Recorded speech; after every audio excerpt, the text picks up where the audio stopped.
And I'll start the recording. All right, we're good. Okay, I'm going to open the meeting of the Planning and Zoning Commission. And we are a 7-member commission, so 4 is a quorum, just. I'll do a roll call. Let's see, Mark Appel. Here. Brian Keith. Here. Vacant position, Nancy is excused. Michael McPartland. Here. And Louis Pollock is also excused. Correct. My understanding is that we have one commissioner filling the vacant spot soon. Yes, Mr. Douglas Dunn was appointed by the council on the 18th, and he only needs to be sworn in, and then he can participate. He should be with us for the next meeting in January.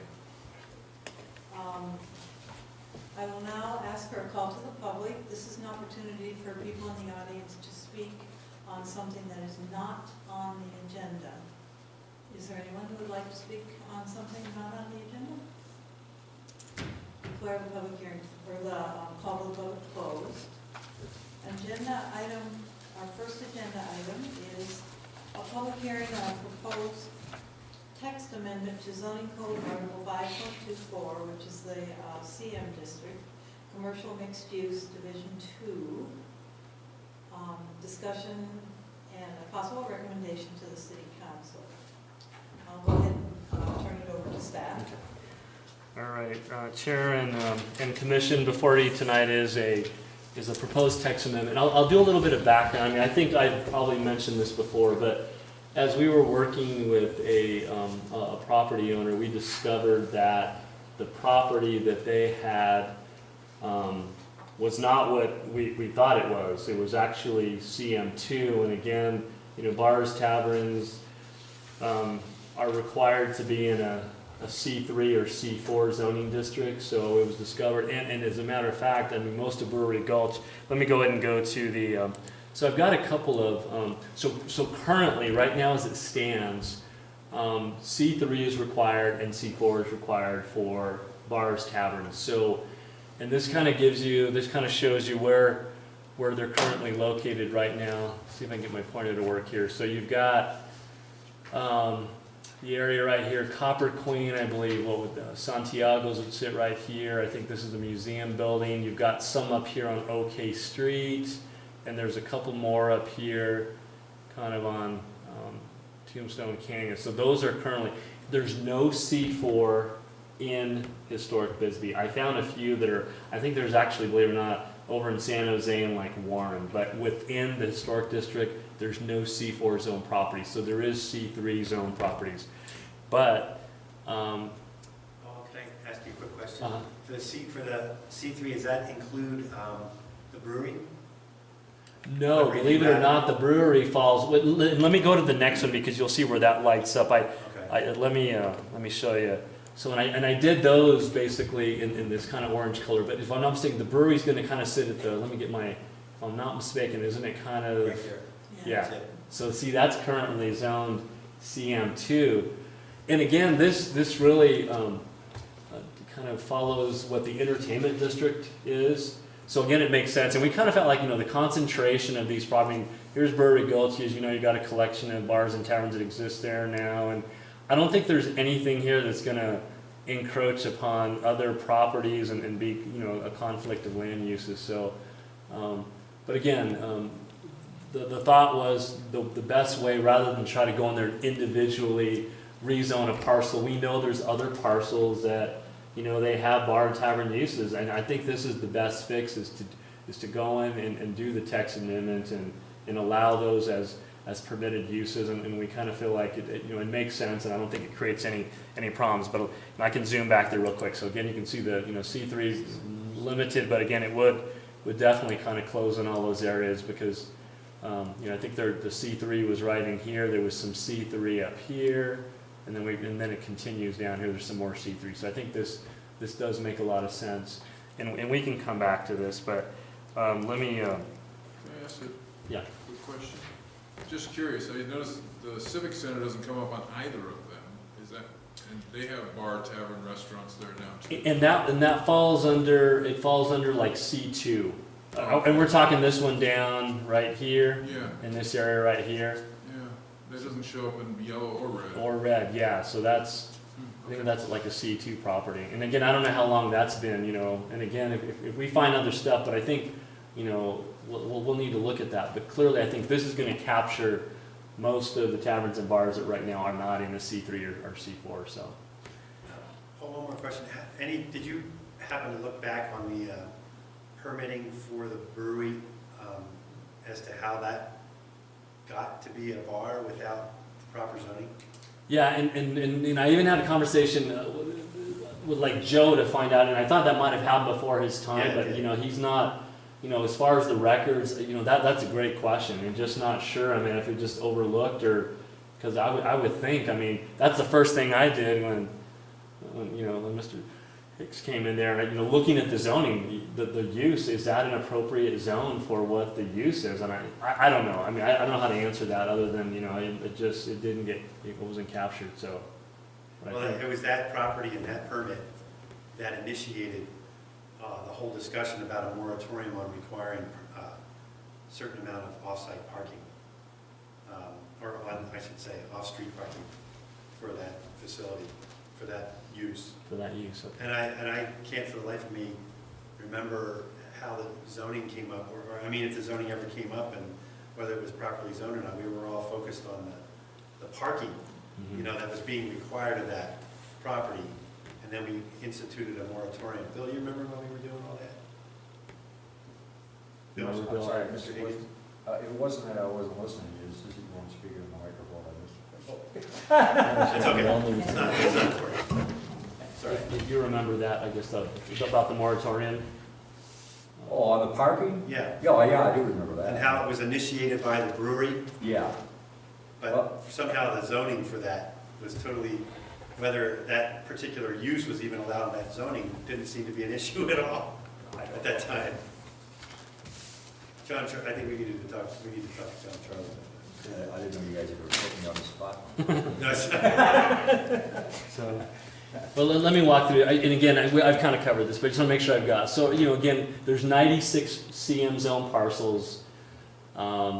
You know, and again, the staff is recommending that, you know, we do this text amendment and to allow those uses. Again, those CM2 parcels really, they outline what the city's entertainment district, that's the whole intent of the entertainment district, right? To bars, restaurants, taverns, and what have you, but again, we kind of feel like it would not really place these uses in an area that's going to be in conflict with any, you know, residential. Now, keep in mind, CM2, you can't have residential uses with the commercial. So again, I mean, they would kind of go hand in hand. But again, I think it does isolate it within that district, and I think they're, you know, it wouldn't be offensive to any, you know, close residential areas.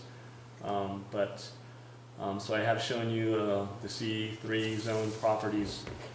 And so this, depending on what you guys do tonight, you'll make a recommendation to the city council, and we did schedule action to go before them at their January 2nd meeting.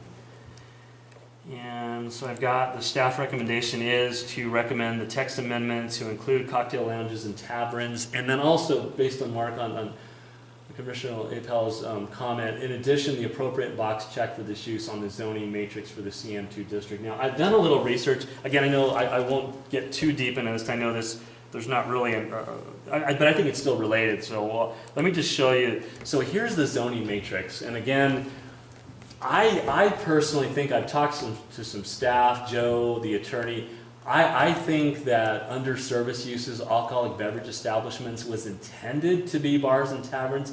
What throws it off is that it says off-premise consumption. You know, that doesn't make sense. And I wonder if it's like a Scribner's error where they meant to say on-premise consumption, because notice only the C3 and C4 boxes are checked. That's where bars and taverns are permitted. Now, we can get, I talked tonight and said, well, let's dig a little deeper and get the attorneys to make an interpretation. If not, I say we come back to the P&Z, you guys make a recommendation, because if they don't fall under here, the other list here is retail uses. If you look down, we do have something called a liquor wine store, which to me is a package store where you could actually buy, you know, you go purchase alcohol and you take it out. That's allowed in any commercial district. So my thought was, and again, if you guys tell me your thoughts, I really think there was an error, and I really think that the alcoholic beverage establishments was intended for the bars, and that ultimately we would check it here, but we think we need to get rid of, I think it's just changing the off to an on-premise consumption, and I think that would take care of that. But again, if you guys don't agree, I mean, I'd like for you guys to still make a recommendation to include a check box, here, but I know that this is not quite right. It can't be off-premise. I mean, because obviously. I think I have an answer for that. Okay. Just a There's moment, two. Sean, There'd be a public hearing. Okay. if you give me just a second. Isn't there, but there is, sometimes like bars have an ability to sell you a six-pack as you leave. And when I first saw that, that's what I thought they were referencing. And that's why I'm looking Like for off some. sale, so, Yeah. end of the night, you grab your six-pack, but I don't. Yeah. But anyway, you can take one home with you, so Yeah. that's what I thought that meant as soon as I saw it. Yeah. So again, if anyone has any other thoughts on that, but my thought was that under retail, that captures, right there, to me, that's more like liquor wine store. So again, notice all the commercial districts, including CM2, that's permissible. So I think that we just need to fix the matrix, but again, we do need to include a checkbox, right, clearly in the, under here. So I don't know what your thoughts are, but then that's the staff report. I'll take questions if there's any comments on what we're doing. And Any questions for Mr. Spark? Okay. I'm going to declare the public hearing open, and if you can go up to the podium and give your name and address. Hello, my name is Sean Hicks, 120 Brewery Avenue. Thank you. I wanted to first just address that question of the off-site, off-premises liquor license. There's two classifications of liquor license that specifically allow for both on and off, and they're called off-premise consumption license. That's a type 6 and type 7. The 6 allows for a full bar license, all types of liquor, and you can sell off-premise. And type 7 is beer and wine, same thing, where you can sell it off-premise. All the other ones have food associated, or hotel associated, or something else. So those actually, I think that designation is very specific to the types of liquor licenses that would be for cocktail lounges and taverns, as opposed to a restaurant license, beer, a hotel liquor license, or any other type like that. So it's with food, it's different. So I'm guessing that that's where that language came from, and it might be technically correct. So that's, yeah. So I'm here because I'm partners on putting a comedy club into the 41 Brewery Gulch, which is the old Art Gallery.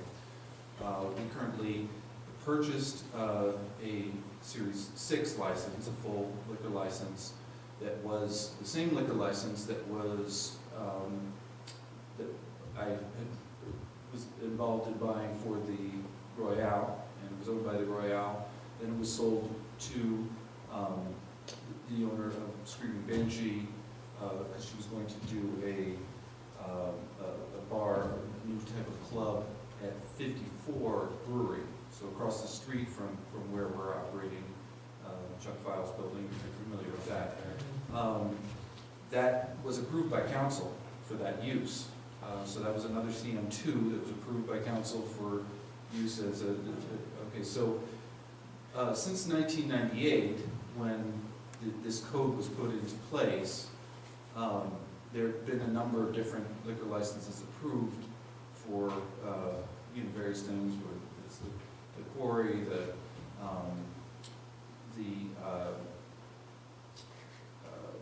what's now the Copper City Saloon. But actually, the Copper City Saloon is in a CM3. The problem with that is that the CM3 designation, I think you might have to revisit that as well, because one of the issues with CM3 is that it requires a 100-foot lot width. And many of the CM3 designated properties in town don't have 100-foot lot width. And that some of that has to do, I believe, with fire and safety access to a place that might have,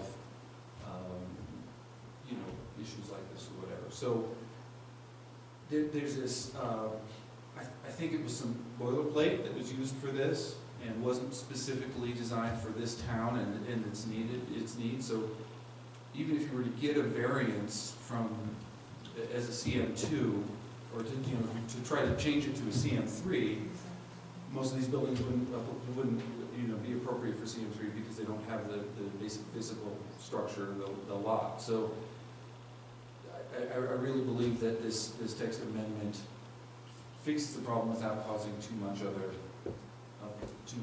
mess.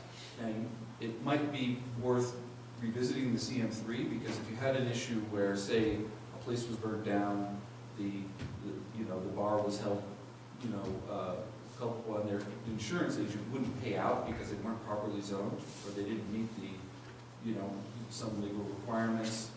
The city might be, if they approved that license in that place when it wasn't, you know, specifically accurate, they might be liable for some of that for a smart lawyer to come after. So I just think it'd be wise to clean up this code and get it right in there and not depend on variances to, you know, to address, you know, those types of issues, or say, oh, their grandfather, because there's, you know, there are other issues that if something went down, it might be used against whoever.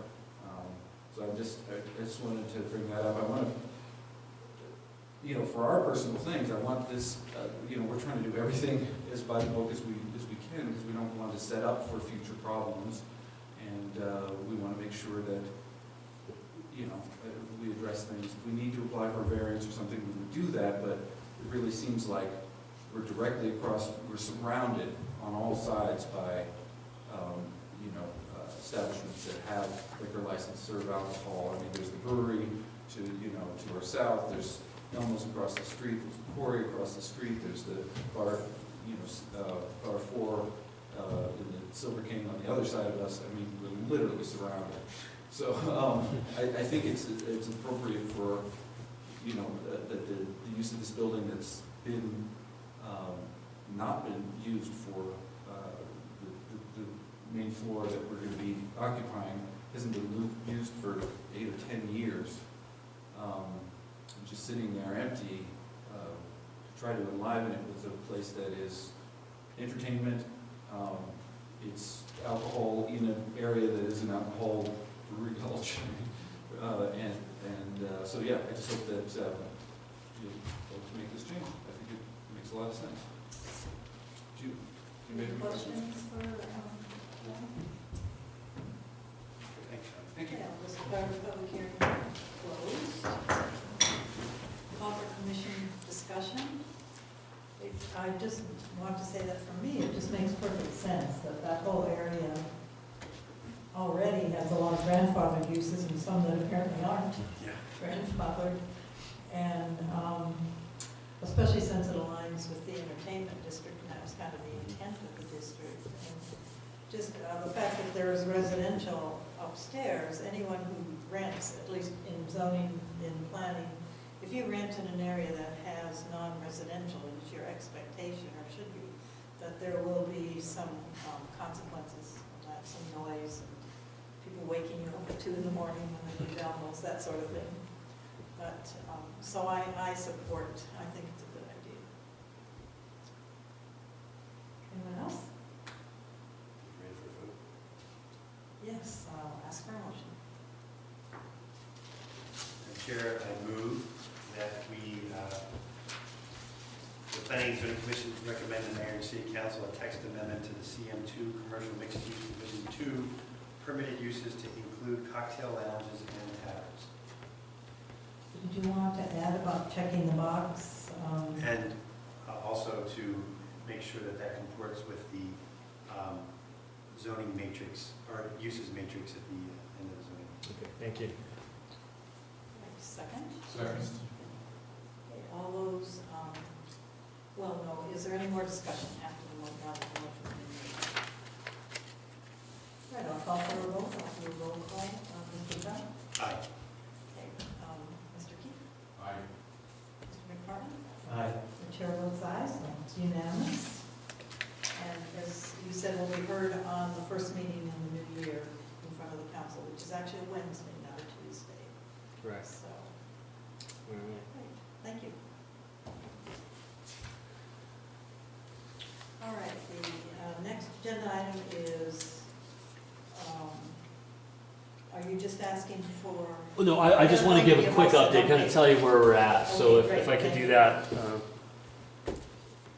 And so what we've been doing is, and I know this kind of started with the attorney, requesting from the clerk all of the ordinances that had to do with text amendments. So we're trying to reconcile all of those so we can go into the code. That's going to be helpful. I mean, I've received a stack of these. So again, that's where we need to play catch up with the code and do those updates. But again, just trying to reconcile those. As a matter of fact, I'll just kind of share a little bit. I had a property owner over on Naco Highway, just south of the Ace Hardware, just south of the Dollar General, that was inquiring about developing their property. So I checked the zoning and I found that it was zone R1, and I thought that doesn't make sense. So we dug and it turns out that there was an ordinance found that shows that the property was actually rezoned to C3. And that happened like in 2008. So good example of why we've got to catch up with all the ordinances.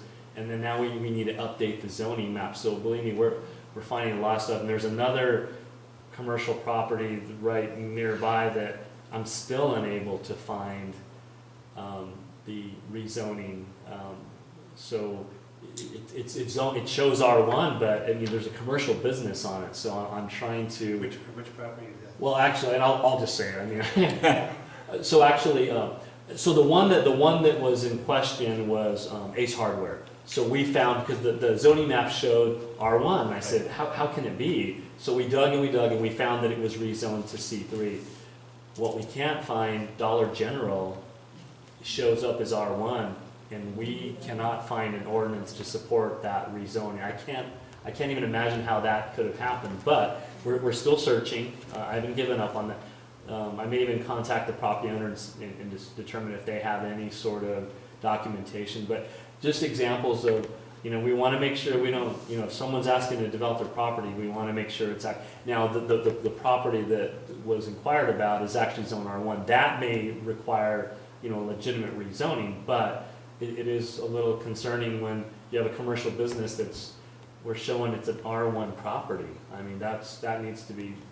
So so again, I just wanted to let you know, these are the kind of things that we're really trying to reconcile, looking for all the ordinances, making sure the code reflects correctly whatever the council approves. So, I mean, that's, we're taking a little time on that, but again, it's going to be beneficial because just like what, we discovered this, but we've got to make sure our zoning maps are correct, and we got to make sure that all those ordinances, have been recorded and reflect on our zoning code as well as our zoning map. So again, that's about the extent of what I wanted to report to you, but we are working on it, but again, there's some examples of just some things we're finding.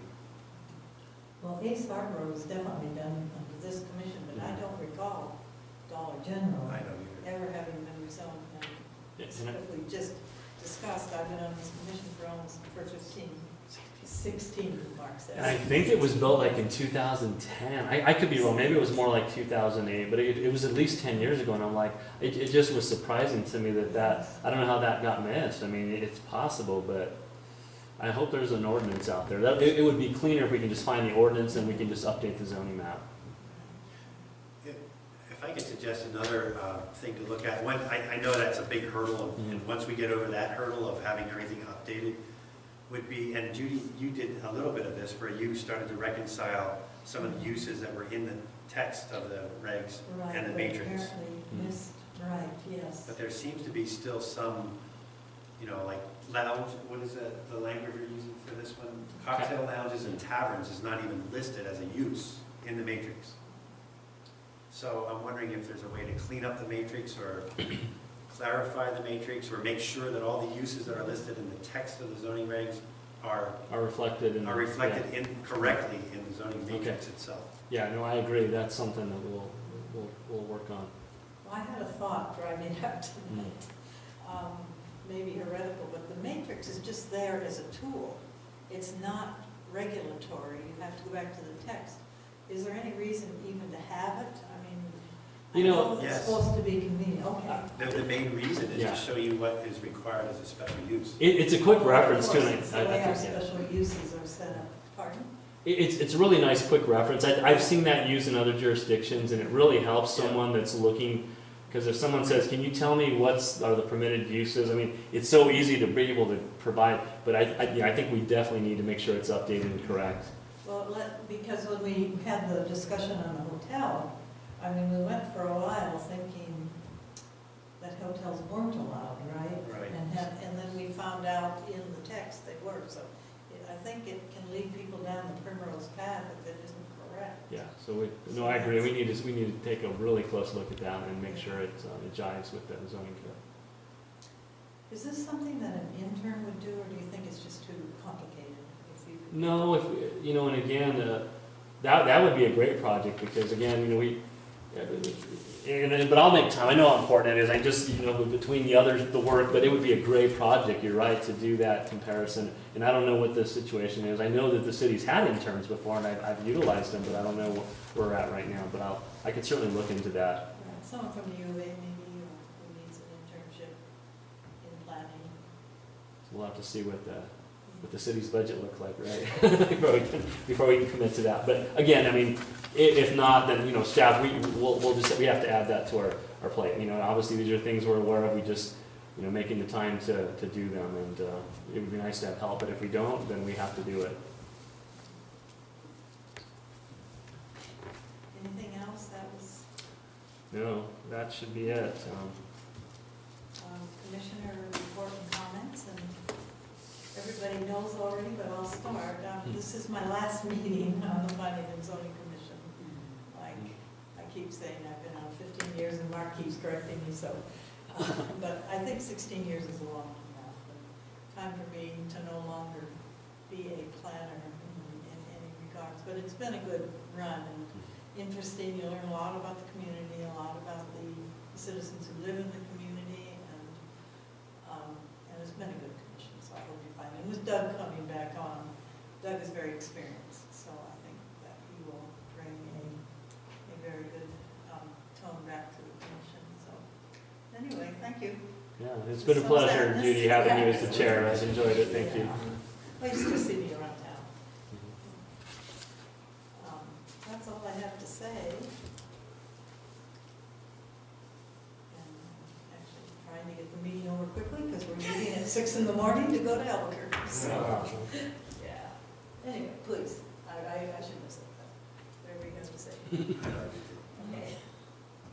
Except Merry Christmas, Happy Holidays, everyone. And I just want to thank you for your many years of Me too. volunteering on planning and zoning. Yeah, me I'm too. very appreciative that I got to be in this commission while you were a member as well as chair. Thank you very much. I avoided being chair for a long time. Oh, I know. But I talked into it. And I wouldn't be on this commission if it weren't for you. Okay, well, and I'm You glad and about it. Dan, Pardon? you and Dan, former Mayor Dan. Oh, right. Thank you. Anything else? All right, I will hear a motion to close. I motion that we adjourn. All in favor? Aye. Last guess. Turn off the tape. Thank you. Turn off the tape. Merry Christmas. Thank you. Okay, thanks. I'll see you. Probably will. Maybe in your shop, Pardon? or maybe in your shop. Oh, that's, yeah. Turn this. Sorry, you're quick. Oh,